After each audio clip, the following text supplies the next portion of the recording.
বিদেশের মাটিতে বাংলাদেশের নাম ম্লান করেছে কিছু অসাধু প্রবাসী। কুয়েতে বেআইনিভাবে দোকান বসিয়ে চাঁদা আদায়ের সময় হাতে নাতে ধরা পড়েছেন এক বাংলাদেশি। পুলিশ জানিয়েছে অভিযুক্ত ব্যক্তি একটি চাঁদাবাজ চক্রের সদস্য। এই চক্র ফুটপাতে দোকান বসানো ব্যবসায়ীদের ভয়ভীতি দেখিয়ে নিয়মিত চাঁদা আদায় করত।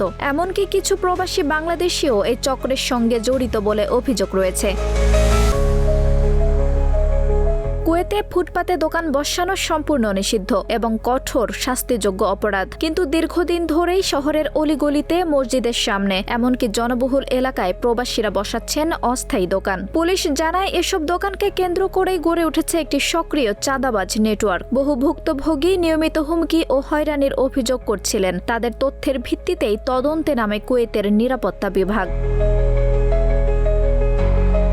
অবশেষে 2 জুলাই আরব টাইমসের প্রতিবেদনে জানানো হয়, চাঁদা আদায়ের সময় এক বাংলাদেশিকে হাতে নাতে গ্রেপ্তার করে কুয়েত পুলিশ। পত্রিকাটির অনলাইন সংস্করণে প্রকাশিত ভিডিওতে দেখা যায় অভিযুক্ত ব্যক্তি এক দোকানির কাছ থেকে অর্থ আদায় করছেন।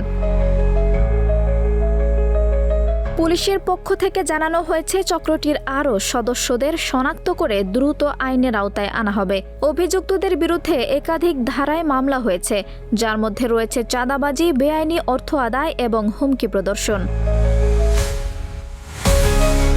ঘটনায় উদ্বেগ প্রকাশ করেছে কুয়েতের বাংলাদেশি কমিউনিটি। তারা বলছে, এমন কর্মকাণ্ড শুধু প্রবাসীদের সুনামি নষ্ট করছে না, বরং পুরো বাংলাদেশের ভাবমূর্তিকে প্রশ্নবিদ্ধ করছে।